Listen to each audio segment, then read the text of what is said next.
Tak ďakujem, že ste prišli.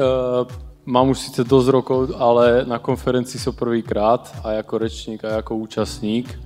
Snažil som sa tomu úspešne vyhýbať dlhé roky, ale náš investor mal pocit, že už by som sa to mal skúsiť, tak som tu. Keď sme si volali s Matejom Kapošvárim, tak som sa s ním bavil o tom, že o čom by mala byť tá prednáška. Hovoril, že väčšina konferencie je o marketingu a stále dookola nejaký marketing, tak si povedali, že privedú aj nejakých jednoduchších ľudí z obchodu. Tak dneska som tu a mali by sme sa baviť o privátnej značke. Hneď na úvod by som povedal, že všetko, čo poviem, tak je relatívne. Každá tá vec je... Na každú z tých vecí sa dá pozerať rôzne. Není na to nejaká ako jedna správna odpoveď, takže snáď si z toho niečo zoberiete. Neviem, ako sa to používa. Jo, dobrý. Ja som známy tým, že hovorím všetko priamo a veľa nadávam a pičujem a ctím teóriu úprimnosti ku všetkým a 100%. Takže sa rovno chcem ospravedlniť tým, ktorí majú e-shop, nemajú privátnu značku. Možno to nerobíte až tak blbie, ale možno jo. Tak teraz pár faktov, prečo to asi blbie robíte. Tu je nejaký ako vývoj privátnych značiek v rámci EÚ. Celkom pekne to ukazuje to, aký je trend v rámci tých privátnych značiek. Medzi rokom 2018 a 2024 je nárůst o 7% bodů. Takže krásne vidno to, že ten smer tej privátnej značky ako rastúci, tých faktorov je tam strašne veľa. Vidíte aj na pravej strane, že niektorí ako lídri už sú na extrémnych číslach. Česko síce trochu zaostáva, ale medziročne je medzi top nárastmi ako v rámci privátnych značiek, takže už aj Češi pochopili to, že cesta privátnou značkou je tam správna, nie len pre tie firmy, ale aj pre tých ako zákazníkov. Moment. Prečo sa to deje? Kurva, som vynechal, aby som nenadával. Jedna z vecí, pre ktoré sa to deje, je to, že ľudia sa snažia ušetriť v dnešnej dobe. Hľadajú ako rôzne cesty, ako ušetriť z tých svojich budžetov, ktoré na ten mesiac majú. A 27% ľudí volí vlastne tú privátnu značku kvôli tomu, aby nejakým spôsobom ako ušetrila ten svoj rozpočet, ale berú to vlastne tak, že nejdú po nekvalite, len proste volia tie privátne značky, pretože aj predajcovia tomu dávajú väčší fokus ako v minulosti. Čo je privátna značka? Historicky tam bol taká nejaká fóbia z toho, že privátna značka to je ten shit, ktorý niekto skopíroval Nike za čínske Nike a za 2 dní sa rozpadnú a to je privátna značka. V dnešnej dobe to už neplatí. Privátna značka je o inováciách, o tom, aký je progres vlastne v tých značkách. Tie značky sa chcú odlíšiť, chcú priniesť zákazníkom to, čo z tých svojich dát, ktoré o tých svojich zákazníkoch majú, prinášajú. Takže už táto vlastne nejaká skepsa z toho, že privátna značka je nejaká lacná napodobenina, už pomaly opadá a bude opadať ešte viac. A toto je vlastne z výskumov, čo si myslia spotrebitelia o privátnych značkách. Toto vidíme, 58% spotrebiteľov si myslí, že vlastne privátne značky poskytujú nadpriemernú hodnotu za svoju cenu. Nie je to o tom, že ten produkt je viac... neviem, aké lepšie slovo shit, proste oproti tej normálnej značke. Je to o tom, že proste vynechávate nejaký reťazík v tom kolobehu, tým pádom vy viete, ako dať tomu zákazníkovi lepšiu cenu. Chcete to tam tlačiť, chcete, aby tá prvá voľba pre toho zákazníka bola tá vaša privátna značka. 43% spotrebiteľov to berie stále, ale tak, že chcú ušetriť. Nie, že chcú si znížiť kvalitu, chcú proste ušetriť, pretože obchod samozrejme so svojou privátkou sa snaží dať tú cenu nižšie a predať to tomu spotrebiteľovi viac ako tú značku preprodávaných produktov. No a 29 spotrebiteľov si myslí, že sú práve rovnako dobré, že tam není rozdiel v tej kvalite toho výrobku. Ide tam len o to, že sa to proste viac tlačí, ten obchod to chce tlačiť, ale tá kvalita je úplne rovnaká. Ako reagujú vlastne lídri v rámci toho trhu? Ja som teraz trochu fokusovaný na potraviny, tak tu bude možno nejaké viac príkladov ako z potravín a orieškov a podobných vecí. Tesco. Tesco je vlastne líder v rámci UK a predávania privátnych značiek. Samozrejme, hneď zo začiatku išlo to najľahšou voľbou. Vybrali si tie produkty dennodennej spotreby, toho, čo predávajú najviac, masla, mlieka, syry, šunky a podobne, pretože chceli obsiahnuť ten základný segment, ktorý sa im bude točiť, tým pádom vedia uzatvárať väčšie kontrakty, lepšie ceny. Takže najprv sa zamerali na ten produkt, ktorý im dáva ako najviac zmysel. Keď ale videli, že toto majú nejako obsiahnuté, tak sa vlastne rozšírili o ďalšie kategórie, takže si spravili proste privátne značky v oblasti finest potravín. Zase niekto by povedal, že Tesco finest potravina, neviem, mne sa Tesco nepáči, príde mi to také low-costové, ale videli nejakú dieru v rámci toho finest sektoru, tak si proste spravili svoju značku a začínajú tlačiť aj ten segment. Potom videli, že ide organic, tak si spravili vlastnú značku organic. Proste cieľom je, aby to Tesco obsiahlo všetky tie spektrá tých produktov, ktoré majú od dodávateľov a obsiahnu to svojimi brandami. Aké sú vlastne nejaké výzvy u privátnych značiek do budúcnosti? Určite to je kvalitná odlišnosť produktu. Práve to, aby sa odstránila tá nejaká bariéra, že privátka je nejaký lacný produkt, tak práve od toho riešia teraz tí veľkí predajcovia, aby ten produkt bol kvalitný, aby sa nejakým spôsobom oblišoval a aby to už nebolo len napodobenie, ale bol to unikátny produkt, ktorý vedia poskytnúť tomu zákazníkovi. Tie veľké firmy majú extrémne veľa dát, na ktoré môžu reagovať a tak prispôsobovať ten svoj produkt. A keď majú na to aj zdroje, tak ako napríklad Tesco, tak je pre nich najjednoduchšie si to vyvinúť sám a proste pušovať tú svoju značku. Ďalším trendom obecne je zdravý životný štýl, takže všetky privátky sa teraz točia okolo healthcare a zdravého životného štýlu. Chceme športovať, chceme zdravo jesť, chceme žiť 200 rokov, neviem prečo, ja už by som to pomaly ukončil, ale hlavne po dnešnej prednáške. Ale proste ľudia chcú žiť večne, chcú byť mladí, krásni a tak proste privátky idú tiež týmto smerom. Ďalšia vec je udržateľnosť. Myslím si, že každý z nás má na udržateľnosť nejaký svoj názor, ale vidíme, že proste svet speje k tomu, že sa tá udržateľnosť bude riešiť viac a viac. Takže aj tie privátky na to musia nejako reagovať. Čiže buď nejaký udržateľný obal, aby sa to dalo recyklovať, aby ten produkt vydržal dlhšie ako bežne. Takže to je nejaký smer, ktorým sa musí tá privátka, ak má zaujať tých zákazníkov, smerovať. Samozrejme tých matadorov v tej udržateľnosti je málo, pretože ono to prináša zvýšené náklady aktuálne a ten zákazník nie každý to vie ešte oceniť, takže veľakrát si musia ukrojiť zo svojej marže.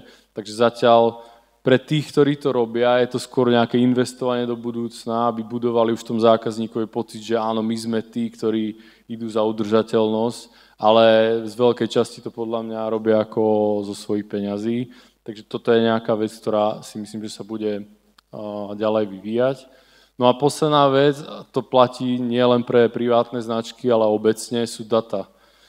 Využívanie dát a tým škálovanie tej privátnej značky, čo tí vaši zákazníci potrebujú, aká veľkosť toho produktu má byť, aká má mať farbu, koľko dlho má vydržať, ako segmentujem pre privátky, pre ženy, pre mužov, pre detí. Takže všetko je o datách a keď máte dobré data, ak ich zbierate, tak podľa toho viete najlepšie škálovať vlastne tú privátnu značku. Neviem úplne presne vlastne, aké tu je osadenstvo ľudí, či sú tu väčšinou podnikatelia alebo marketingoví ľudia, alebo máte vlastný shop, alebo nemáte vlastný shop. Ja som si tu vypísal nejaké B2C modely v rámci e-commerce, nie sú to žiadne odborné názvy, ako vidíte, sú to nejaké moje vymyslené názvy, ktoré používam. Prvá možnosť je preprodávač. Mŕtvý model, úplne zabudnite byť preprodávač. Ak nie ste technologická firma, ktorá vám to doručí tu za 5 minút pred dvere, tak úplne to zmažte z hlavy, to je úplne ako nezmysel. Ja vlastne ani neviem, či poznám nejakého preprodávača, ktorý existuje, neviem, Datard, ale to je nejaký monopol. A inak takto, ak chcete byť preprodávač, tak budete malinký a asi budete zarábať dosť málo peňazí v rámci EBITDA. Takže tou cestou by som asi dneska už nešiel. Potom je tam nejaká varianta preprodávač plus privátka, takže môj core business je preprodávač, čiže nakupujem iPhony, dám ich na svoju stránku, predám ich s žiadnou maržou. iPhony som jeden čas predával, marža tam není, nerobte to. Ale máte svoju k tomu nejakú privátku, takže áno, predávam iPhone, ale ten kryt, ktorý k tomu predám, je pod značkou Pepa SRO, proste rúžový pekný kryt, ktorý si objednám z Číny, 1000 kusov, dám si na ňom svoje logo a rozširujem tak ten svoj ako segment toho predaja. Čiže viem, že môj core business je niečo iné, ale prečo by som dal zarobiť proste nejakému prísluškárovi, keď si to viem dotiahnuť z Číny a zarobím na tom viac. Ďalší príklad je opačný. Som core predávač privátka a doplňujem to proste o nejaké produkty iných značiek, pretože jednak nemám na to ako kapacitu, aby som to nakupoval, nevyznám sa v tom, není to môj core business, takže proste nebudem sa okolo toho zaoberať, radšej to nakúpim, pretože viem, že moji zákazníci to tam hľadajú. Čiže to je napríklad aj nejakým spôsobom štýl Grizzlyho, v ktorom pracujem, ak ste to podľa tých orieškov nezistili v tej prezentácii. Tiež to máme proste ako nejaké kšovy. Proste je to niečo, do čoho sa nechceme púšťať. Je to niečo, čo je pre nás strašne malé. Vieme, že by sme to MOQčko nenaplnili, takže by to stálo na sklade, držalo by to cash. Tým pádom to nedáva pre nás zmysel a budujeme bohužiaľ značku niekomu inému. No a potom sú tí odvážlivci, ktorým ja fandím najviac a tí proste idú rovno vonka s privátkou a nemajú nič iné.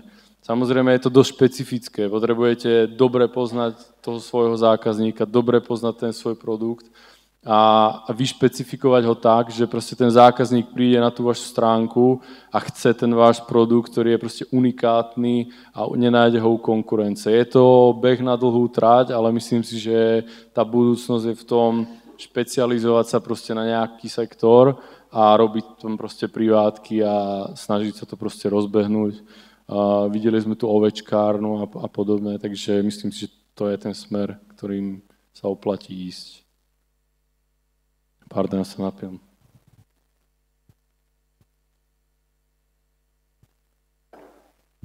Aké sú vlastne možnosti vytvárenia privátnej značky? Neviem, či to je odborne správne, to som si zase tam nazval ako ja. White label. Proste nechcem špecifický produkt. Mám proste kabel, ktorý kupujem od Alzy, chcem ho v ružovej farbe, viem, že na ňom nechcem nič meniť, proste chcem, aby vyzeral takisto, len je ružový, idem do Číny, nájdem si nejakého dodávateľa, dám mi 50-stranový katalóg, vyberiem si ten jeden kabel, ktorý chcem a dám si tam značku, ktorú akurát reprezentujem. Takže to je proste nejaký white label, je to jednoduchá forma privátnej značky, ale neprinášte tam nič špecifické, nedáte tam žiadnu unikátnosť tomu produktu, je to proste niečo, čo vyrábajú pre ďalších 1000 firiem a vy ste jednou z nich. Na začiatok to není zlé, nie sú tam také vysoké náklady, dajú sa tam dohodnúť nižšie tie MOQčka, takže je to niečo, čo je cesta pre začínajúce firmy v oblasti ako private label, takže keď chcete nejako začať, tak white label je tá správna voľba. Ak už máte nejakú víziu a chcete ten produkt nejako špecifický, objednávate si tenisky, ktoré majú mať, ja neviem, šňúrky zaviazané inak ako normálne, tak si nájdete zase firmy, ktoré vyrábajú tenisky, vyšpecifikujete im ten produkt, potrebujete už na to ľudí, ktorí vám s tým pomôžu, čiže nejaký dizajner alebo niekto, kto sa do toho vyzná, navrhne vám to, pošlete to tomu výrobcovi, teraz to skúšate, testujete, či to sedí, nesedí a takto vlastne sa dopracujete k nejakému produktu, ktorý by mal byť ale už unikátny. Nie je to niečo, čo nájdete na ďalších 10 e-shopoch, ale je to niečo, čo reprezentuje vás a vašu značku. A potom už keď si veríte v tomu produktu a dáva to zmysel, nie vždy to dáva zmysel mať vlastnú výrobu, tak sa môžete pustiť proste do nejakého projektu, kde si spravíte výrobu, nakúpite si stroje, budete tam mať 50 ľudí a začnete vyrábať ako svoj produkt u seba. Tam by som len doporučoval to, aby ste si to fakt dobre prepočítali, pretože nie je všetko marža, pod tou maržou ešte je strašne veľa vecí. Petr, náš marketingový riaditeľ, sa smeje. Pretože proste je to strašne krásne vidieť tam tú veľkú maržu, ale potom človek zabúda, čo všetko je pod tým. Proste náklady na ľudí, náklady na vývoj, marketing, žiadny vendor tam nie je, ktorý vám pošle 1 000 000 korún, aby ste ho odpropagovali. To už je váš 1 000 000, ktorý do toho musíte dať. Takže tá marža obsahuje všetky tie náklady a je to iba jedno číslo na vrchu a potom si musíte spočítať všetky tie náklady nižšie.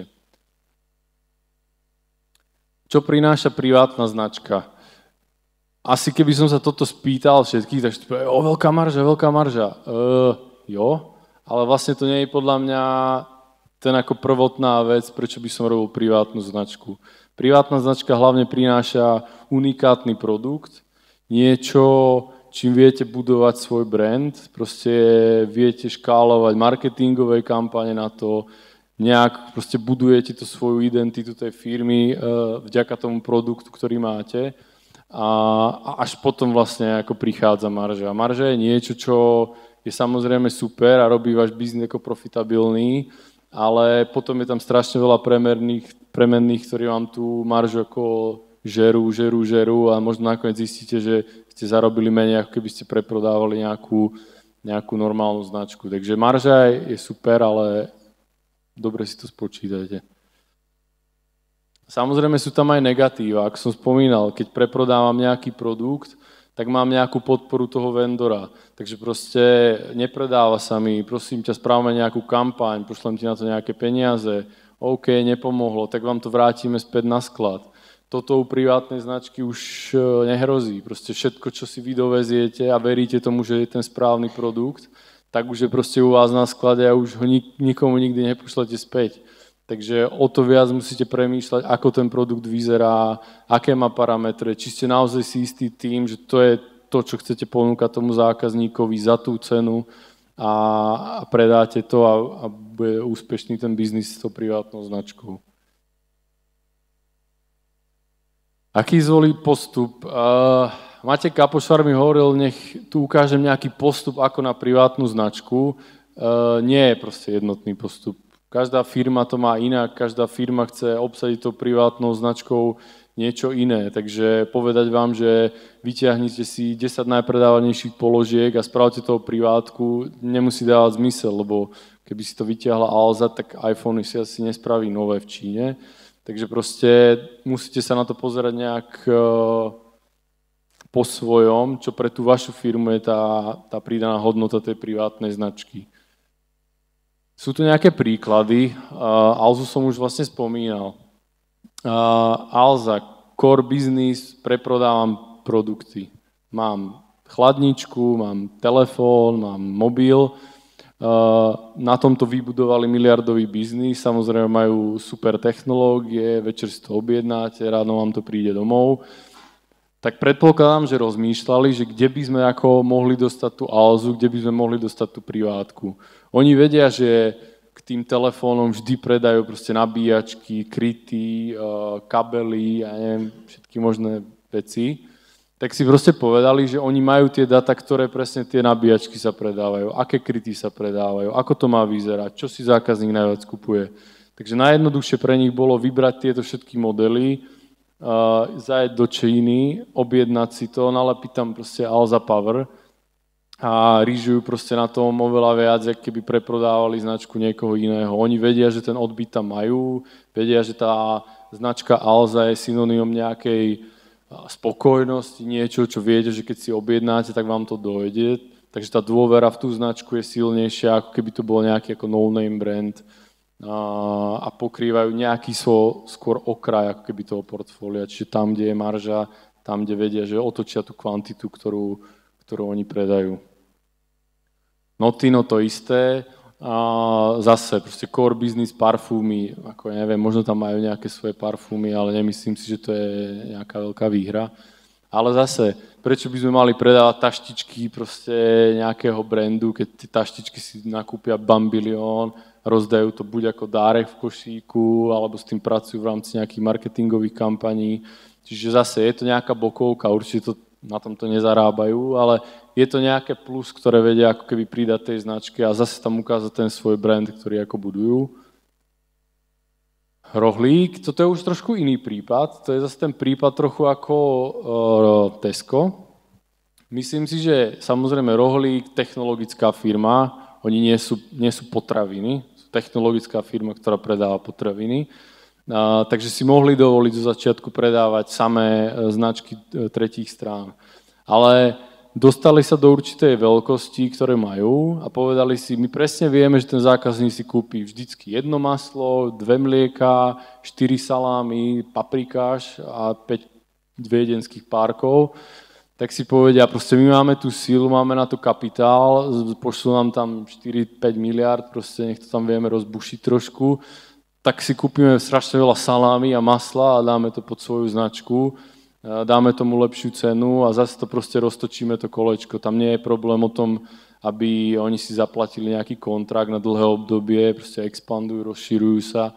Takže ja si myslím, že reálne v nejakom horizonte pár rokov im to môže tvoriť ako gro obratu, tá svoja privátna značka a ešte proste si budujú s tým aj svoje nejaké meno. Koľko mám času? No, to je dobrý. Tu už sa dostávam vlastne k príbehu privátnej značky Grizzly. Ja myslím, že asi každý z vás tu počul Dominikov príbeh o tom, ako v pokojíčku balil proste pytlíky s orechami, ale pôvodne to bol vlastne e-shop s fitness doplnkami. Dominik rád cvičil, takže si povedal, že e-shop s fitness doplnkami bude to, na čom zarobí strašné peniaze. Po 3 mesiacoch, kedy tam mal, neviem, 1 objednávku alebo 2, si povedal, že tak skúsim orechy, tak si objednal orechy k rodičom do garáže a miesto malých pytlíčkov mu prišiel veľký pytel orechov, tak neviem, či z lenivosti to nabalil do kilových balení a začal to predávať po kilových balení a predal to za, neviem, 2 dní, proste veľký pytel orechov. Takže niekedy aj chyba môže ako naštartovať ako úspešný biznis, takže nebojte sa robiť chyby, niekedy to môže dopadnúť ako z Grizzly. Aktuálne Grizzly tržby tento rok nejakých 850 miliónov na všetkých tých trhoch a rôznych odvetviach tej firmy. 80% obratu tvorí značka Grizzly, ale je to reálne len 800 produktov. Takže to je niečo, na čo je hlavný fokus tej firmy, všetky akce, všetko ten vývoj a sila nás, ktorí sme v tej firme, ide k tej značke, nielen kvôli tomu, že tá je vyššia marža, ale aj kvôli tomu, že je to niečo, čo naše marketingové a brandové oddelenie potom môže využívať v rámci komunikácie a budovať tak tú značku toho Grizzlyho. Samozrejme, ale máme tam aj dodávateľské produkty. Vidíte ten nepomer, 7000 produktov tvorí len 20% obratu, ale je to presne o tom, že sme e-shop so zdravými potravinami, aj keď zákazníci nás hlavne vnímajú kvôli orieškom, sušeným plodom, čokoládám a podobne, ale proste sú značky, ktoré tam chceme mať, ktoré nám vytvárajú nejaký obraz toho, že si u nás zákazník vyberie zo širokého portfólia vecí. Takže proste stále nám to tvorí 150 miliónov obratu. Samozrejme, tá marža je tam niekde úplne inde. Snažíme sa tam ísť cenou proste na konkurencii, nech sa to točí tým, že tie potraviny sú rýchlo obrátkové zboží. Nechcem, aby to tam stálo a zaberalo miesto v sklade. Samozrejme, na značke Grizzly, neviem, koľko čísel som tu mohol ukazovať, tak som to dal iba takto. Na značke Grizzly vlastne je double margin oproti dodávateľským produktom. To je všetko krásne, ale za tou double margin sú rôzne investície do výroby. Máme 7 strojov na balenie, máme asi 3 stroje na výrobu másel, celý ten ensemble tvorí asi 60 ľudí, takže toto sú všetko tie náklady, ktoré musíte započítavať do tej marže. Je tam vývojové oddelenie, nákupné oddelenie, takže ono pod tou maržín je strašne veľa premených, ktoré do toho spadajú a na to nemôžete zabúdať, pretože potom môžete byť prekvapení, že z tej skvelej marže vám vlastne nič nezostalo, ak máte dobrý reporting a vidíte to. Takto vyzerá vlastne naša značka aktuálne. Nenašiel som bohužiaľ fotky, ako vyzeral pred 10 rokmi. Myslím, že to bol taký priesvitný pitlík s takým nahnevaným medveďom. Takže nebojte sa robiť nejaký ako vývoj v tej privátke. Nemusí byť hneď všetko dokonalé. Ono sa to nejako časom vyvíja a ako budete rásť, budete mať viac kapitálov, budete mať viac ľudí, tak aj tá značka sa ako môže ďalej vyvíjať a raz môže vyzerať aj takto. Dovolil som si tu ukázať ešte vlastne nejaký proces, ako my pracujeme vlastne s novým produktom. Takže prvá vec je nejaký nápad. Ten nápad môže vzniknúť z nejakej strašne dôkladnej analýzy alebo z niečoho, čo si myslíme, že by mohlo fungovať, alebo to máme z Google dát. Takže ten nápad môže vzísť ako z čohokoľvek, a potom ale musí nasledovať nejaký ako prieskum trhu, čiže áno, chceme arašidové maslo s dyňovým semínkom, prečo ho chceme? Je nejako hľadané, je trend v dyňovom semínku, je teraz móda proste si to dávať na chleba, tak proste teraz začnem vyvíjať maslo s dyňovým semínkom. OK, tak si poviem povedať, pre akú cieľovku to je a akú to má mať cenu. Ak si tieto veci ako zohľadníme, že všetko toto spĺňa ten produkt, tak vlastne potom začne naše R&D oddelenie spolupracovať s nákupom a začne vyvíjať ten produkt. Takže R&D si vymyslí, ten produkt by mal mať tieto zložky, hej nákup, prosím ťa, zožeň mi to, má to mať také a také parametre, my to skúsime nejako otestovať. Potom nasleduje nejaký ako testing proste, alebo tasting u nás v rámci tých produktov. Keď sa zhodneme na tom, že ten produkt je presne taký, ako by mal byť, tak nasleduje nejaká kalkulácia, kde si povieme, že či to dáva ekonomický zmysel alebo nedáva, lebo samozrejme je to pekné mať dyňové maslo, ale ak ho má konkurencia za 299 a nám to vyjde na 499, tak to zase nemá zmysel robiť niekde, proste robíme niečo špatne. Alebo oni niekde veľmi dobre. Takže nasleduje potom nejaké schválenie produktu, začne sa pracovať na obale a dizajne toho, ako by mal ten produkt vyzerať. Na tom sa aktuálne dosť to drhne v Grizzly, pretože ohľadom dizajnu má každý svoj názor, takže každému sa páči niečo iné. Takže keď nám grafik predniesie jeho návrh, tak z 12 ľudí, ktorí tam sedíme, každý povie niečo iné. Takže náš grafik si zaslúži medailu za to, že to znáša. Keď si toto všetko schválime, nasleduje prvovýroba. Ku tej prvovýrobe už by mal byť nejaké ako go-to-market strategy, jak to ideme prezentovať, komu to ideme prezentovať, kde všade sa má ten produkt ukázať v rámci tej komunikácie. Bude na socialu sa vyhadzovať maslo ako do vzduchu a bude lietať dyňové semínko stade, alebo to má byť nejaké konzervatívne, kolegyne by vám možno mohli viac povedať, ako sa to robí. Proste musí sa to vymyslieť, aby to dávalo nejaký zmysel. Potom príde nejaký launch, to je jedna z vecí, ktorú aktuálne dosť ako ladíme v Grizzly. Myslíme si, že to je strašne dôležité, ako sa vypustí ten produkt a vieme, že aj my v tom máme ako medzery, takže sa aktuálne pracuje na tom, aby proste ten launch bol vymakaný a aby sme fakt vedeli vyhodnotiť, že sme spravili maximum preto, aby proste ten produkt bol úspešný a následne prichádza nejaké vyhodnocovanie toho, či to teda bolo správne rozhodnutie alebo skúsime niečo nové. Takto to strašne znie krásne, to je nejaký premyslený ako proces, ako to oni robia a strašne je to super. Ja som si tu dal taký príklad, ktorý je starý asi 2 týždne. keď máme produktovú poradu vždycky v pondelok a vždycky tam niekto vystrelí nejaký nápad, tak tento nápad vystrelila naša brand manažérka, kedy povedala, Ježiš, ja mám strašne veľa tie vlnky, ten krém, keď som bolo decko, tak mi strašne chutil. Tuto sedí, smeje sa vpredu. A takže proste, žiadna analýza, nič, proste budeme mať vlnky maslo. Takže ak sa možno za tak 2 mesiace pozriete na Grizzly a budete tam vidieť nejaké maslo, ktoré bude podobné vlnkám, tak som vám prezradil viac, ako som mal.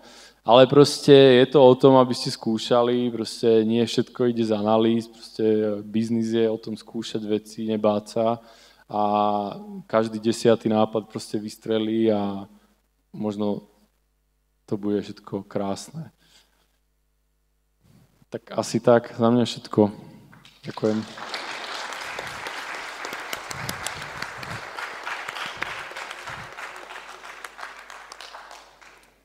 Děkujeme za skvělou přednášku, Maťo. Musím říct, že jsi určitě přesvědčil několik lidí, aby šli z té role překupníka a začali se zamýšlet nad tím, jestli nevybudovat ve svém industrii nějakou novou privátní značku. Dámy a pánové, teď bych vás ráda vyzvala k tomu, abyste ještě našeho řečníka ohodnotili, takže si můžete načíst QR kód a hodit tam, kolik hvězdiček uznáte za vhodné. Děkuju, můžete dále přidávat dotazy, ještě máme čas. Začnu první. Co děláte v Grizzly konkrétního proto, abyste vaši značku podpořili a proč si myslíte, že je tak úspěšná? Myslím si, že môže byť aj úspešnejšia. Čo preto robíme? Tak samozrejme všetky procesy od toho, aby tá proste značka bola fakt kvalitná, takže proste ladíme sourcing. Tie suroviny z veľkej časti nakupujeme priamo od tých dodávateľov, takže začíname tým, aby ten produkt bol fakt kvalitný. Potom meníme obaly, aby proste tá surovina alebo ten produkt zostal čo najviac ako čerstvý, aby ten zákazník dostal fakt top produkt.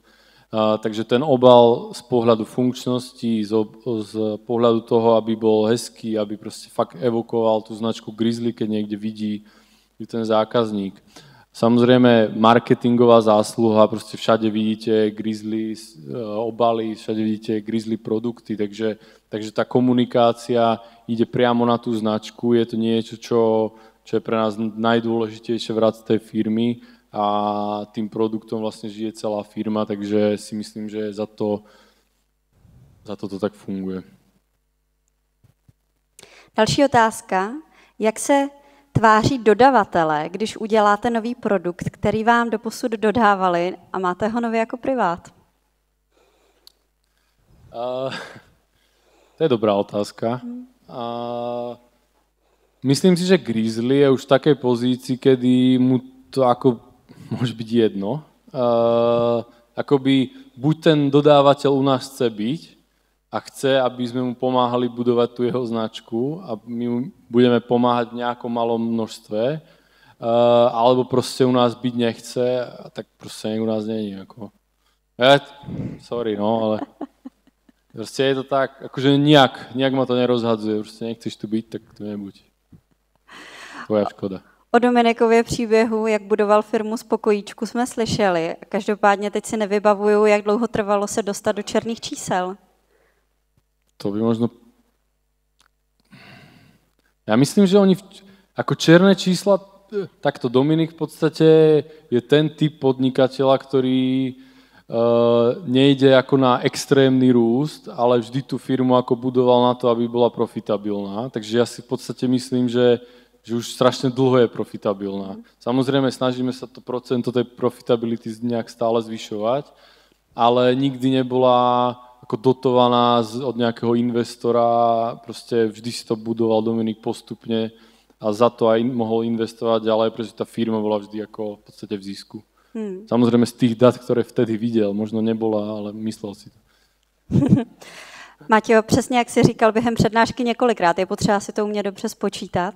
A máme tady na to i otázku na tu nákladnost o testování třeba nového produktu. Máš představu, co to může stát? To je hrozně individuálne. Ale nie je to úplne levné.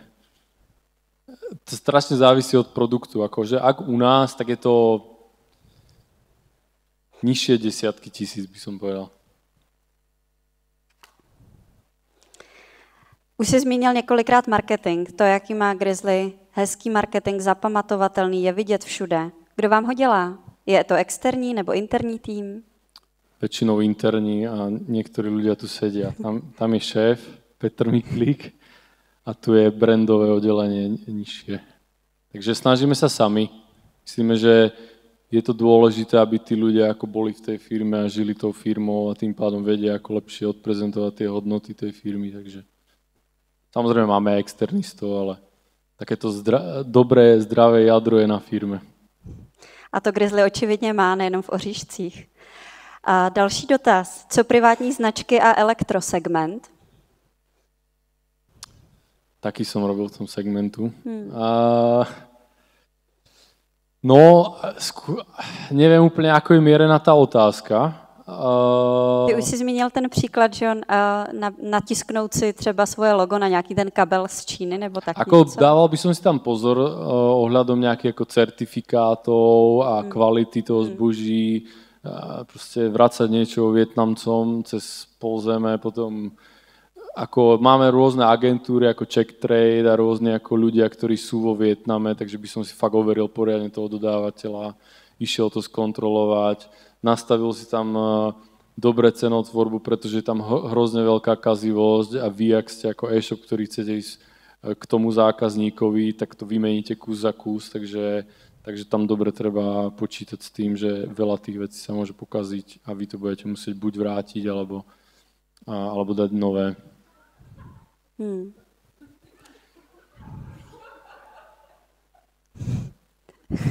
To není ode mě. Tak já se zeptám. Máte přítelkyni? Mám syna.